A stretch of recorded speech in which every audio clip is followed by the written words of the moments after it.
आज आपण पालकची जुडी घेतलेली आहे। तर या ठिकाणी आज आपण पालकची रेसिपी पाहणार आहोत। अर्थातच आज या ठिकाणी एक पालकची जुडी मी बाजारातून आणली होती। तर या ठिकाणी मग मी विचार केला की आज आपण पालक पनीरची रेसिपी करूया। तर या ठिकाणी एक पालक मी घेतलेला आहे आणि पालक अगदी फक्त पालकची पानच घ्यायची आहेत। या ठिकाणी त्याचे देठ वगैरे आपण या ठिकाणी घेतलेले नाही आहेत।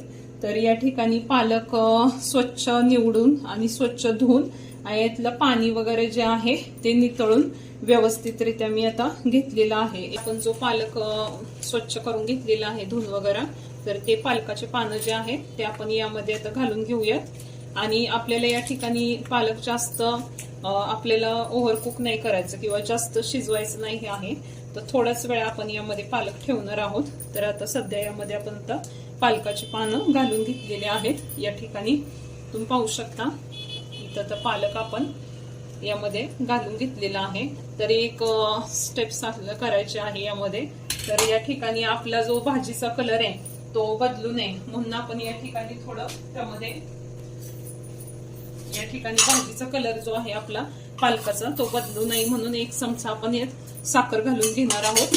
आणि एक चमचा या ठिकाणी आपण अर्धा चमचा थोडंसं या ठिकाणी मीठ घालून घेऊया। थोडंसं या ठिकाणी आपल्या पालकाला उकळी आलेली आहे। तर अशा पद्धतीने इतकाच पालक आपण जास्त नाही शिजवायचा। तर आता या ठिकाणी आपण गॅस ऑफ करून घेऊया, गॅसची फ्लेम। आणि या ठिकाणी आता आपण हा जो पालक आहे आपण एक 5 मिनिटं उकळी आल्यानंतर त्यामध्ये तसंच ठेवला होता। आता हा पालक आपण या ठिकाणी काढून घेऊया। या ठिकाणी आपण असा चाळणीवरती पालक काढून घेणार आहोत। ठिकाणी हा जो पालक आहे आपण याच्यावरती थंड पाणी ओतून घेणार आहोत। त्यामध्येच हे थंड पाणी यासाठी यावरती टाकायचं आहे की जे आता पालकाचे जे आपण जे प्रोसेस केलेली आहे शिजण्याची म्हणजे प्रोसेस आहे ती या ठिकाणी ब्रेक करण्यासाठी आपण त्याच्यावर असं थंड पाणी टाकून घेणार आहोत। ठिकाणी जो आपण पालक शिजवून घेतलेला आहे आता पाणी ओतून थंड त्यावरचं ते पाणी नितळून घेतलेलं आहे। थंड पाणी पण चाळणीमधून पाहू शकता। पाण्यामध्ये या ठिकाणी तुम्हाला मी दाखवते, या ठिकाणी हिरव्या मिरच्या तुमच्या तिखटाच्या प्रमाणानुसार घेऊ शकता। ही मिरची तिखट आहे त्यामुळे या ठिकाणी मी 3 मिरच्या या ठिकाणी घातलेल्या आहेत। आणि या ठिकाणी तुम्ही पाहू शकता लसणाच्या पाकळ्या आहेत एक 7 ते 8-9 लसणाच्या पाकळ्या, 1 इंच आलं आहे ते यामध्ये या ठिकाणी घालून घेते मिक्सरच्या बाउलमध्ये। आणि हे आपण वाटून घेऊया। जे 2 चमचे तेल आहे ते तेल मी टाकून घेतलेले आहे 2 चमचे या ठिकाणी। 2 ते 3 चमचे तेल टाकू शकता तुम्ही, मी 2 चमचे टाकून घेतलेले आहे। आणि या ठिकाणी तुम्ही पाहू शकता तर या ठिकाणी तुम्ही आता जिरं घेतलेलं 1 टेबलस्पून आणि हिरवी मिरची 2 ते 3 घेतलेल्या आहेत। अर्धा चमचा जो अर्धा टेबलस्पून म्हणजे हळदी पावडर आहे। आणि एक 8 ते 10 लसणाच्या पाकळ्या या ठिकाणी बारीक मी कट करून घेतलेल्या आहेत। या ठिकाणी कसुरी मेथी ही आपण शेवटी घालणार आहोत भाजी तयार झाल्यानंतर। आणि या ठिकाणी धने आणि जिरे एकत्रित घेऊन मिक्सरमधून ग्राइंड करून त्याची पावडर तयार करून घेतलेली आहे मी। आणि या ठिकाणी एक कांदा आहे तो चिरून घेतलेला आहे आणि एक टोमॅटो आहे तो पण चिरून मध्यम आकाराचा एक कांदा चिरून घेतलेला आहे आणि एक टोमॅटो या ठिकाणी चिरून घेतलेला आहे। या ठिकाणी 1 चमचा जिरं घालून घेतलेला आहे। या ठिकाणी आपण जो लसणाच्या पाकळ्या कट करून घेतल्या होत्या त्या टाकून घेते मी।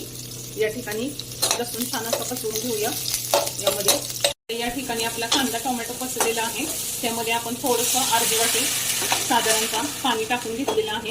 आणि हा आपला कांदा जो आहे तो छान शिजवून घेऊया। या ठिकाणी मी झाकण ठेवून शिजवून घेतलेला आहे कांदा त्यामध्ये। आणि जे आपण ग्राइंड केलं होतं मिक्सरमध्ये पालक, तो पालक ग्राइंड केलेला आहे तो या ठिकाणी आपण आता घालून घेऊया यामध्ये।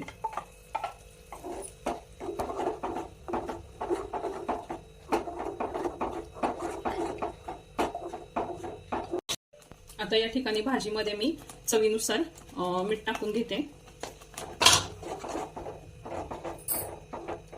आणि या ठिकाणी आपण आपला जो पालक आहे याचा थिकनेस वाढवण्यासाठी आपण 2 क्यूब घेतलेले आहेत पनीरचे 2 तुकडे म्हणजे। आणि हे आपण या ठिकाणी असे किसून टाकणार आहोत भाजीमध्ये आपल्या पालकामध्ये। यामुळे काय होतं पनीरचा थिकनेस वाढतो। शकता इथे कसुरी मेथी घेतलेली आहे मी, ही या ठिकाणी आपण असं थोडंसं त्याला क्रश करून आपण टाकून देऊयात। यामुळे काय होतं भाजीला छान असं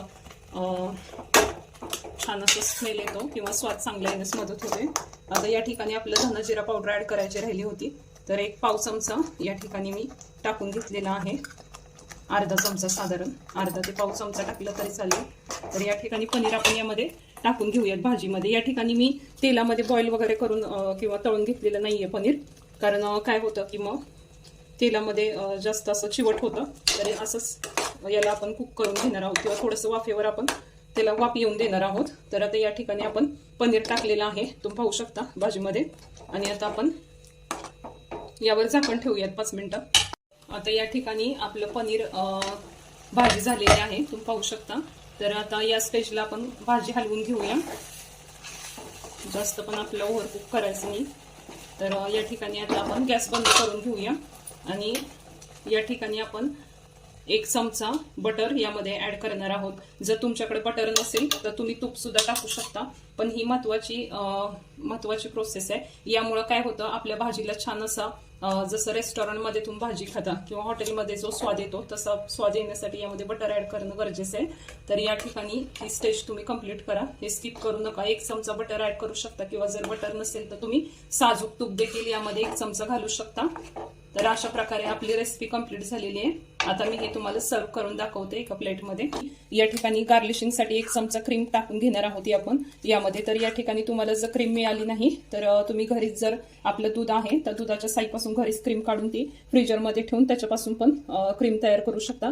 तर या ठिकाणी घरीच मी क्रीम तयार केली होती. आणि या ठिकाणी आपण 1 चमचा फ्रेश क्रीम जी आहे या ठिकाणी 1 ते 1.5 चमचा टाकून घेतलेले आहे. अशा प्रकारे आपलं छान असं बघू शकता भाजी तयार झालेली आहे सर्व करण्यासाठी. अशा प्रकारे आपलं पनीर जे आहे ती पालक पनीरची रेसिपी कंप्लीट झालेली आहे. तर या ठिकाणी आपले पालक पनीरची रेसिपी कंप्लीट झालेली आहे. तर तुम्हाला आजची माझी पालक पनीरची रेसिपी कशी वाटली नक्की मला कमेंट करा. आणि कमेंट्स करा, व्हिडिओला लाईक करा, चॅनलला सबस्क्राईब करा. आता भेटूयात नवीन रेसिपी सोबत.